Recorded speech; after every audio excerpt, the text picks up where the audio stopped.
From the wilderness of Kodiak Island, Alaska, this is Murder and Mystery in the Last Frontier with your host, Robin Barefield. In a land full of peril and vicious animals, humans are the most dangerous predators of all.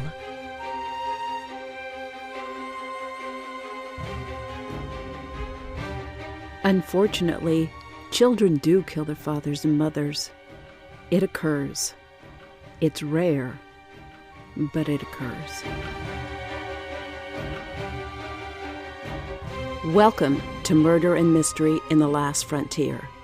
I'm your host, Robin Barefield, and I'm broadcasting from the heart of the Kodiak National Wildlife Refuge on Kodiak Island in Alaska.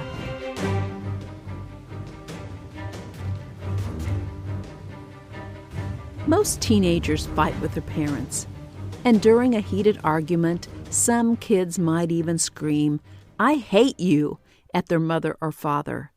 But such disagreements signal normal growing pains. Few teens order a hit on a parent simply because the child feels the parent is too strict. Matricide, the killing of one's mother, is uncommon, and matricide by a girl under the age of 18 is extremely rare. Of the few cases in recent history where a girl under the age of 18 killed her mother, the offender either had been abused by her mother or the killer exhibited extremely antisocial behavior. Despite what she told her friends, Rochelle Waterman was neither abused nor antisocial. She appeared to be a normal, high-achieving junior in high school. Rochelle sang in the school choir and played on the volleyball team.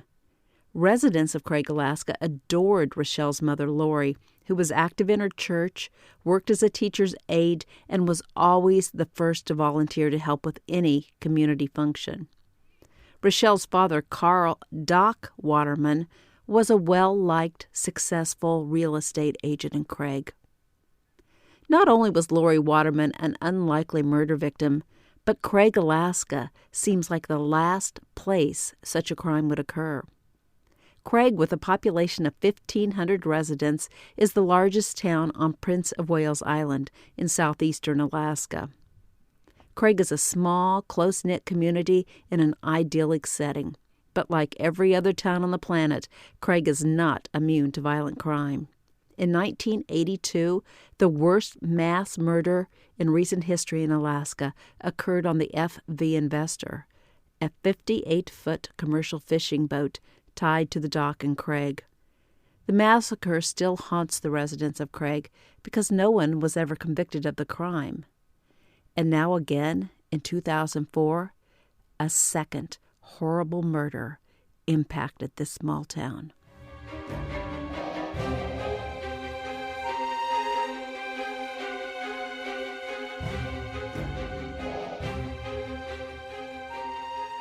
On Sunday, November 14, 2004, Alaska State Trooper Bob Klaus received a call from a deer hunter who had been hunting in a remote area of Prince of Wales Island.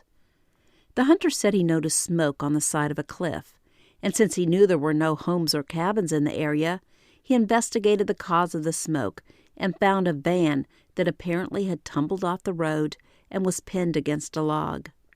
The van was partially burned, and when the hunter peered through a broken window, he saw a skull resting beside a blackened human torso on the back seat of the van. The body was so badly burned, he couldn't tell if it was a man, woman, or child. When Trooper Klaus reached the van, he knew this was a murder scene. How else could you explain a charred corpse on the back seat of a vehicle? He immediately called his supervising lieutenant in Ketchikan and requested help with the investigation of a likely homicide. He needed a crime scene technician, a fire investigator, and a homicide investigator. These specialists would arrive the following morning, so in the meantime, Klaus and a wildlife trooper guarded the crime scene, and Klaus called the police in Craig and asked them to notify him if anyone on the island was reported missing. At 9:45 p.m., the Craig Police Department dispatcher called Klaus to inform him real estate broker Doc Waterman had just reported his 40-year-old wife Lori and her purple minivan missing. Lori wasn't home when Doc returned at 3:30 p.m. from a weekend business trip to Juneau, and his concern deepened with every passing hour Lori did not return.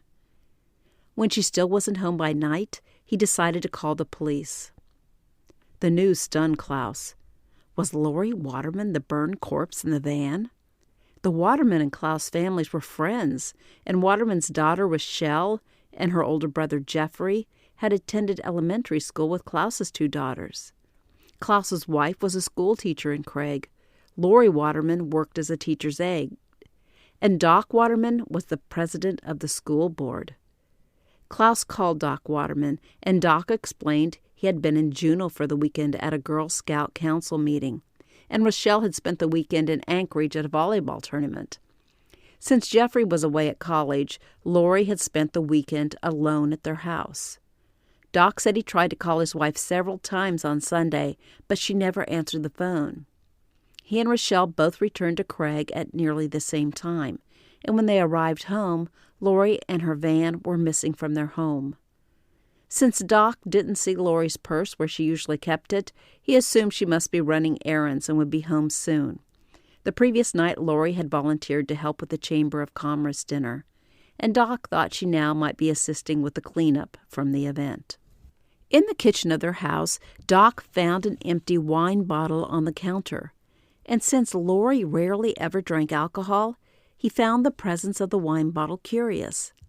In the master bedroom, Doc noticed the bed was unmade, and Lori always made the bed first thing in the morning. In the bathroom, he found his wife's wedding ring set, and he said while she often took off her rings before going to bed, she always wore them when she left the house. Still, Doc wasn't too worried about his wife, and he believed when she returned home, she would be able to explain her unusual behavior. As the hours passed and she didn't return, though, his concern turned to fear and dread. Doc called friends and neighbors to ask about Lori, and they told him they had seen Lori on Saturday night at the Chamber of Commerce dinner, but no one remembered seeing her after she left the event. Trooper Klaus knew the corpse in the burned-out van must be Lori Waterman. There weren't many minivans on Prince of Wales Island, and no one else had been reported missing. But since neither the remains nor the van had been officially identified, Klaus refrained from telling Doc Waterman about the wreckage. As Klaus guarded the van while he waited for the other investigators to arrive, he wondered who would want to kill sweet Lori Waterman. In most investigations, the husband is the first suspect, but Doc Waterman had been 220 miles away in Juneau for the weekend. Lori's children were also both gone that weekend. Her son Jeffrey attended college in Washington State, and her daughter Rochelle had been at a volleyball tournament in Anchorage over the weekend. Who, on their sparsely populated island, would want to kill Lori Waterman?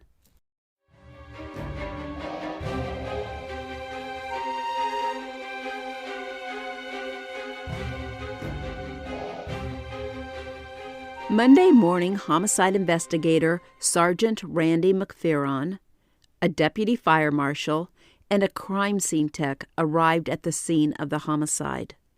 The fire marshal determined the blaze started in the back seat of the van, and most of the flames stayed inside the van. The thorax, the pelvic girdle, the leg bones above the knees, and the large arm bones were all that remained of the body. The skull was also intact, but very brittle, due to the high temperature of the fire, followed by rapid cooling from the near-freezing ambient temperature. Investigators found several teeth in the ashes of the van. The fire marshal noted the scent of gasoline in the rock and soil samples he collected to be analyzed. Sergeant McPherron found the VIN, the vehicle identification number, tag in the wreckage. Klaus called the DMV and confirmed the van was registered to Carl and Lori Waterman.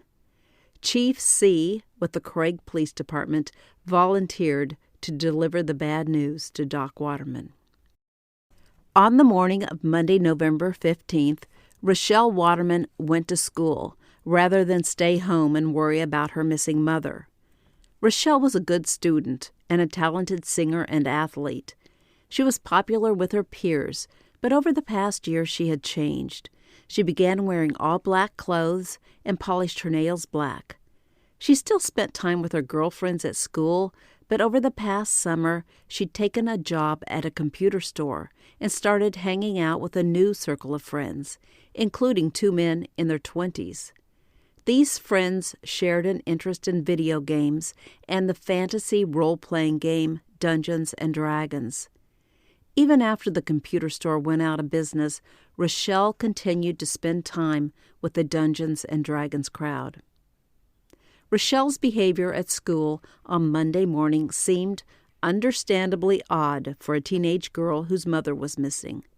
Students reported that Rochelle remained quiet and sullen most of the day. But then she casually asked one of her friends if she had seen her mother. All the kids had heard about the burned-out van and knew the corpse found in the back was probably Rochelle's mother. Rochelle told at least one friend she feared her mother had died in a drunk driving accident, citing as evidence the empty wine bottle Rochelle and her father found when they returned home on Sunday. When several friends gave her a sympathy card for the loss of her mother, Rochelle lost control. The secretary of the high school called Dawn Pierce, a friend and neighbor of the Watermans and a special education teacher. Dawn came to the office and told Rochelle he wanted to take her home, but Rochelle said she couldn't leave with him because her friend Jason Arant was coming to the school to be with her. Pierce knew Jason Arant was one of Rochelle's friends from the computer store. Jason was a heavy-set man in his mid-20s who worked as a janitor at the school in Clawalk, another town on the island. Jason had a reputation as a washout who still lived with his parents and spent his time playing video games. And Pierce knew Lori Waterman was not happy when Rochelle started spending time with Jason. When Jason arrived at the school, he told Pierce he would take care of Rochelle, but Pierce said Police Chief C wanted to talk to Rochelle and her father at home, and he would drive her to her house. As Pierce and Rochelle walked out of the school, Jason ran after them, yelling at Pierce, but Pierce ignored him. Jason followed Pierce and Rochelle to the Waterman home and tried to follow Rochelle into the house. But when Chief C arrived, he told Jason to leave, and Jason finally complied. Chief C wasted no time breaking the news to Doc and Rochelle, telling them the burned-out vehicle was Lori's van. He explained they had not identified the remains yet, but he thought Lori was probably dead. Experts would compare Lori's dental records to the teeth found in the van to confirm the identification. Doc Waterman listened calmly to what Chief C said and then asked the police chief to follow him upstairs. Doc pointed out blood on the bedsheets in the master bedroom and showed C the items he'd found tangled in the blankets, including what looked to C like the tip of a finger of a rubber glove and a 5-inch long fiber from a rope. Chief C suddenly realized the house was a crime scene, and he told Doc and Rochelle they would have to temporarily move out of the house until crime scene techs could comb the premises. Doc and Rochelle packed some clothes and went to stay next door at the home of Dawn and Lorraine Pierce. Investigators believed Lori Waterman was abducted from her home sometime after 10 p.m. Saturday night when she left the Chamber of Commerce dinner, and before early Sunday morning when Doc tried to phone her at home.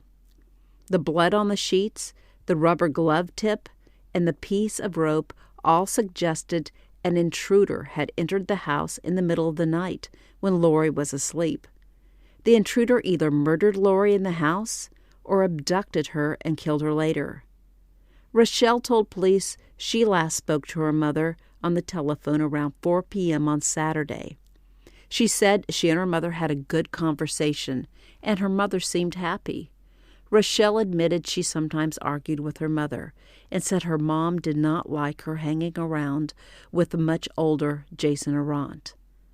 A forensic odontologist in Anchorage compared the jaw and teeth found in the van to dental x-rays of Lori Waterman's teeth and conclusively identified the corpse as Lori Waterman.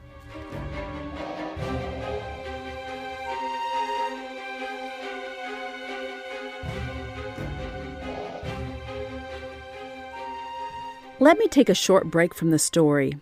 The puzzle game Best Fiends is a sponsor for this podcast, and I would like to thank them and tell you a little about Best Fiends.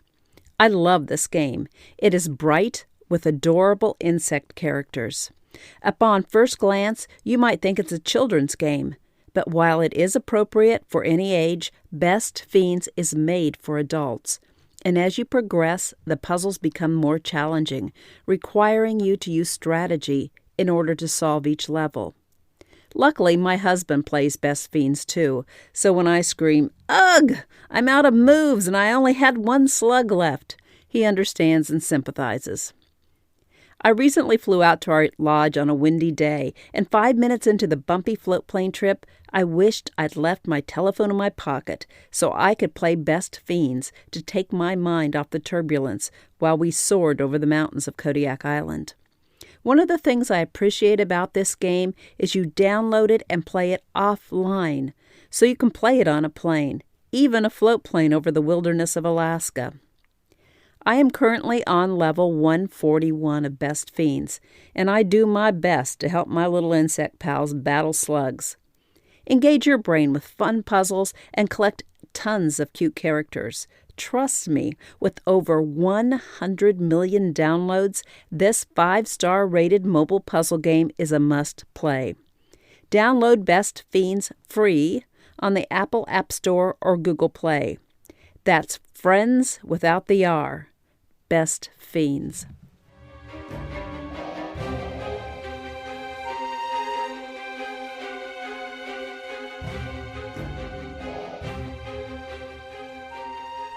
Trooper Bob Klaus knew the Waterman family well, and he knew Lori had been unhappy when Rochelle began dating Jason Arant. During the summer, Rochelle hung out with Jason at the computer store where she worked.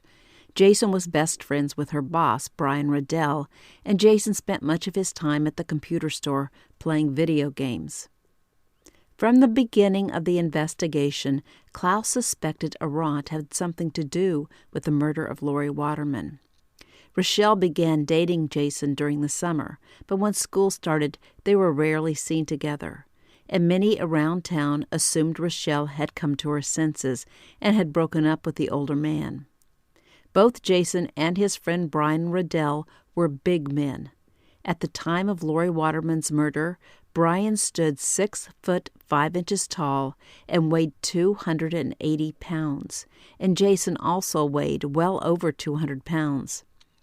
When Trooper Klaus began to suspect Jason might be involved in Lori's murder, he wondered if Jason's buddy Brian also had participated in the crime. The two big men easily could have subdued and abducted the much smaller Lori Waterman. Troopers questioned Jason Arant and Brian Riddell.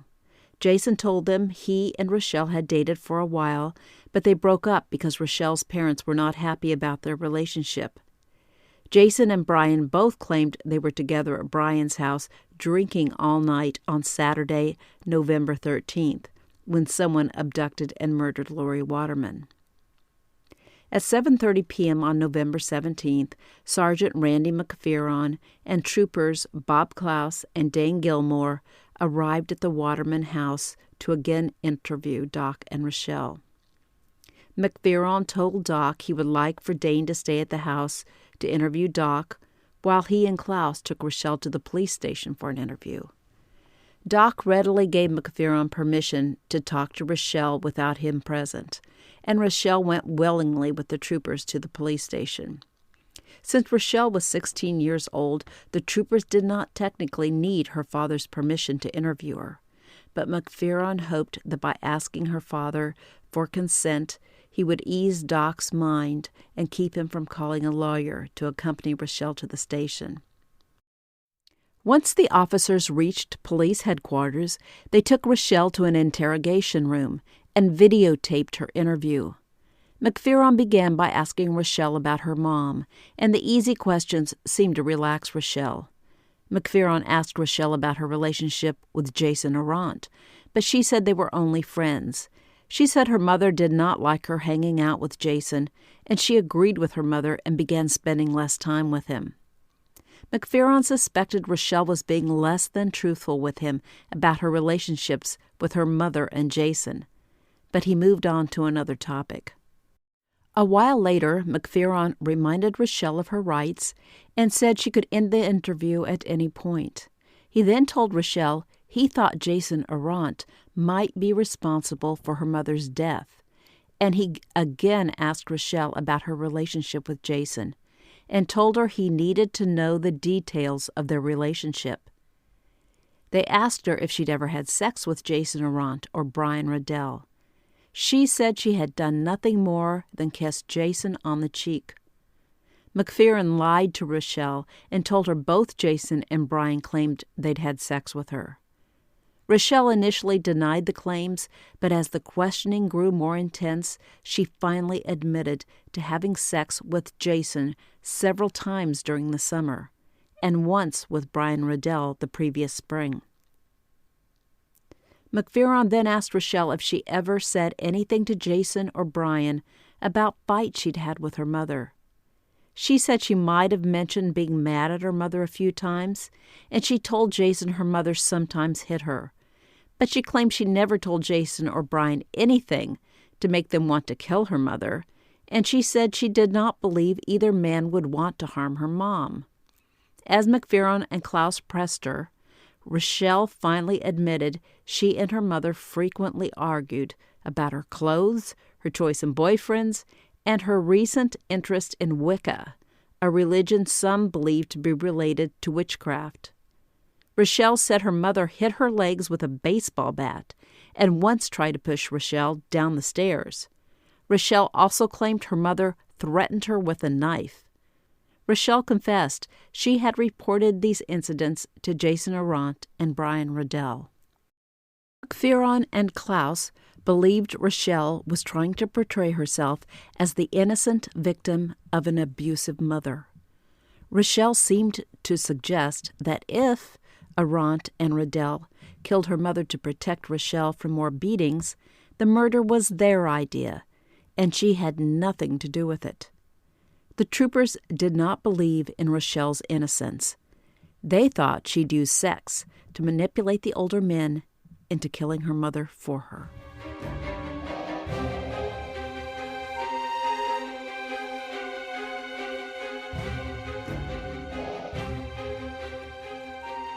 The troopers interviewed Rochelle's other friends, including past boyfriends.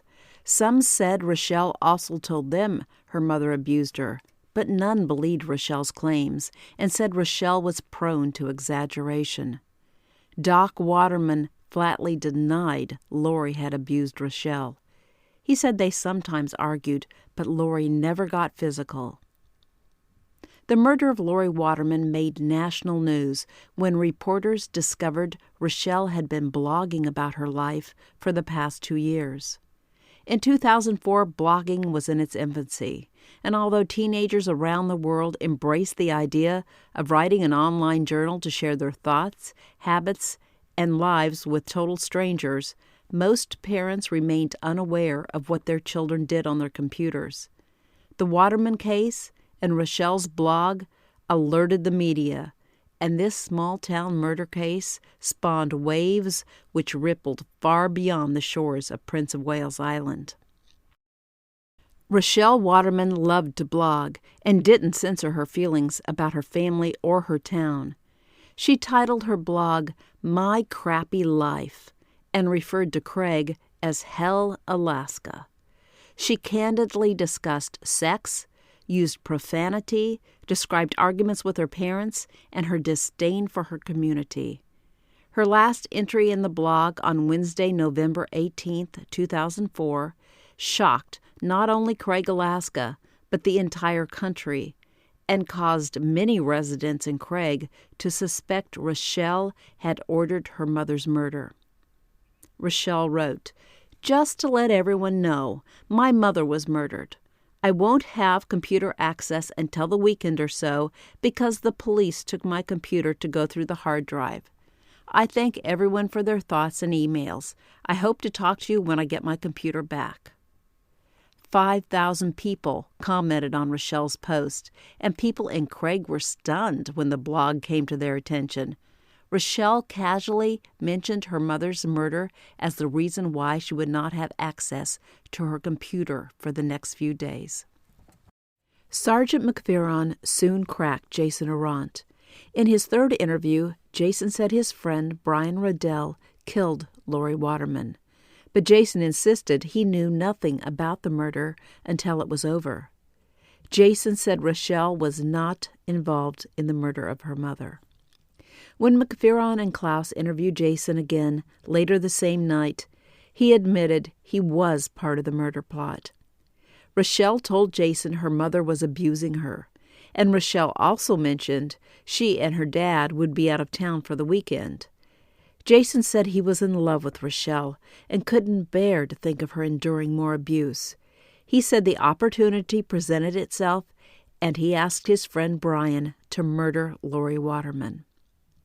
Brian agreed to do the murder because he did not think Jason had what it took to kill another human being. When investigators arrested Brian Riddell, he told McPheron and Klaus he planned to plead guilty, and he was willing to make a full statement on video, explaining in detail how he kidnapped and killed Lori Waterman. Brian said he broke into the Watermans' garage at 12:30 a.m. on Sunday, November 14th. He entered the house and climbed the stairs to the top level, where he saw Lori asleep in her master bedroom. He hovered outside her bedroom until 3 a.m., and then decided to act. He approached the bed, put a cloth over Lori's mouth, and pinned her to the bed. He duct-taped the cloth to her mouth and made Lori change from her nightgown into street clothes.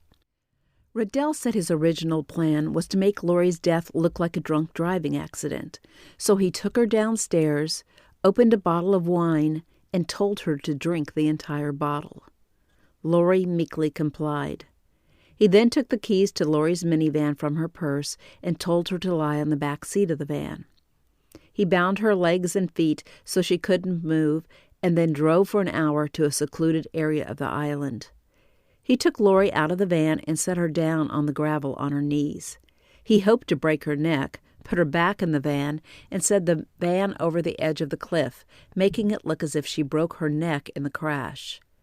He said he tried to break her neck with his bare hands, but although he heard a crack, she was still breathing. Next, he pummeled her neck with a flashlight, but still she did not die. So he covered her mouth with the cloth and pinched her nose until she stopped breathing.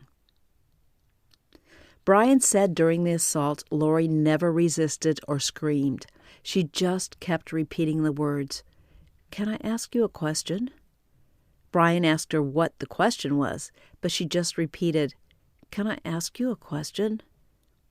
Once she was dead, Brian put Lori back in the vehicle and drove the minivan to the edge of a cliff, doused Lori in the vehicle with gasoline, and set it on fire.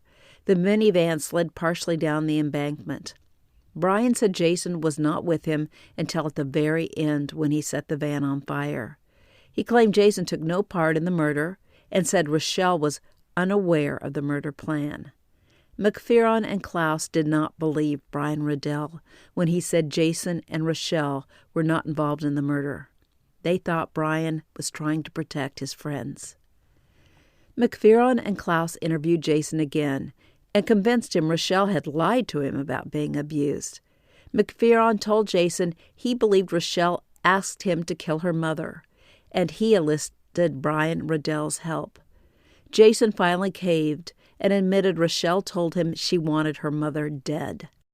He said she called him before she left for Anchorage to go to the volleyball tournament, and asked Jason if he and Brian were all set. She called Jason again when she arrived home and found her mother missing, and he said he told her it was done.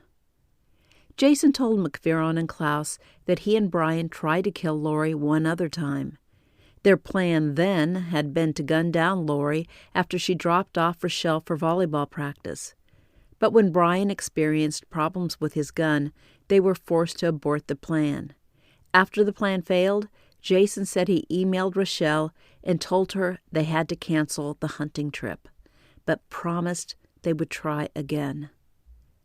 Jason confessed he lied when he claimed he met up with Brian after Lori was dead. He now said he joined Brian when Lori was still bound in the back of the van. Jason repeated Brian's sickening story of Lori's murder. And Jason said at one point he told Lori she would never hurt Rochelle again.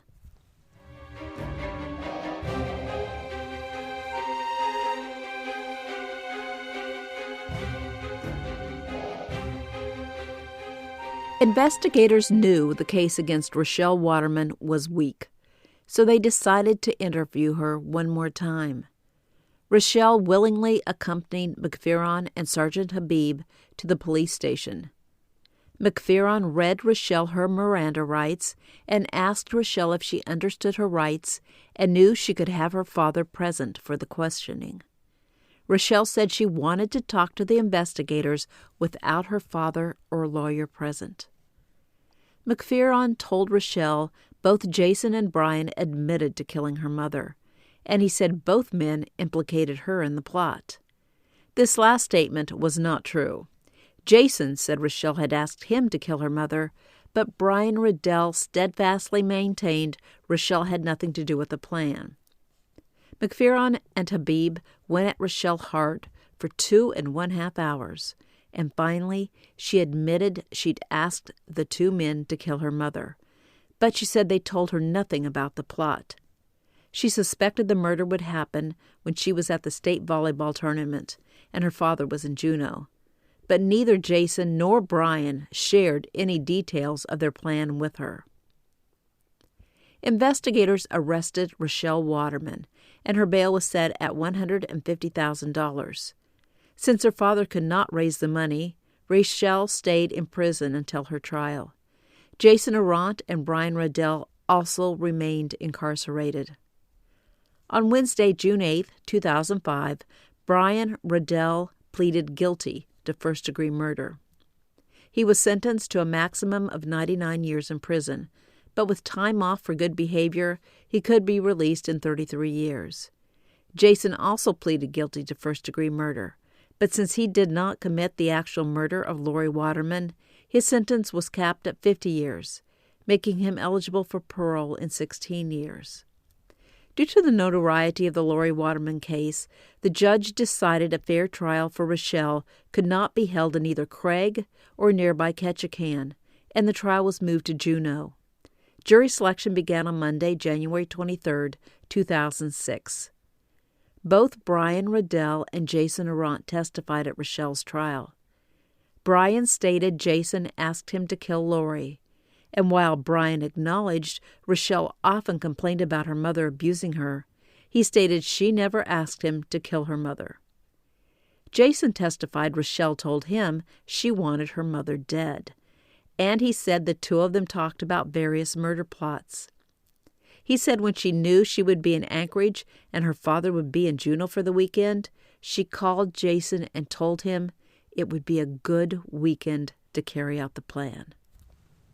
When Rochelle called Jason after she returned home from Anchorage and found her mother and the minivan missing, Jason said Rochelle was disappointed to hear they destroyed the minivan, because now she would not be able to inherit it.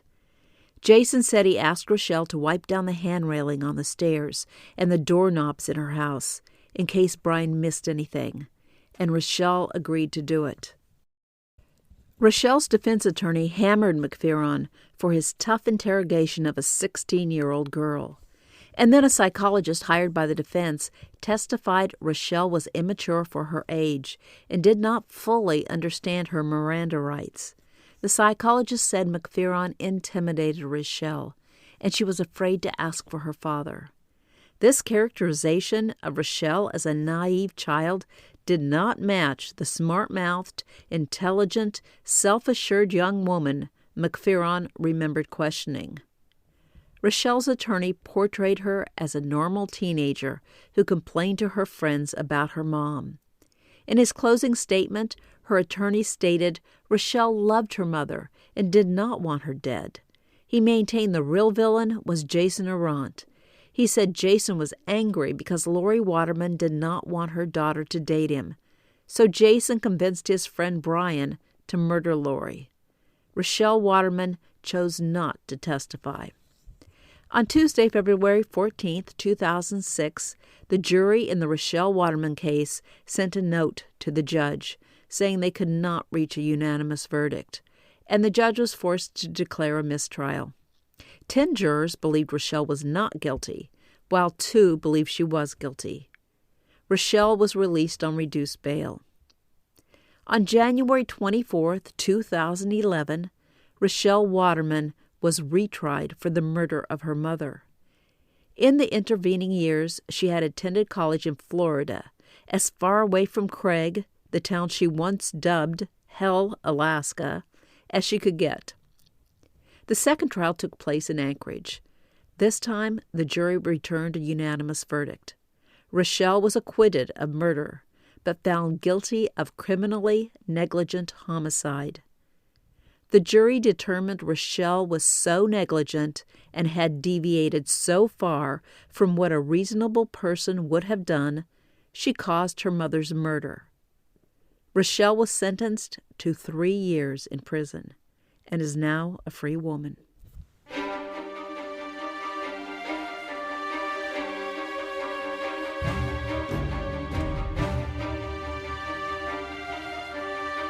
Thank you for listening.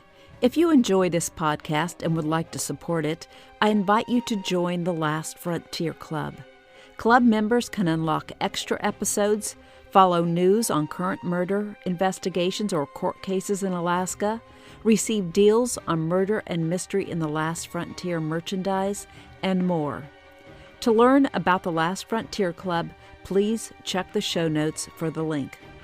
I will be back soon with the next episode of Murder and Mystery in the Last Frontier.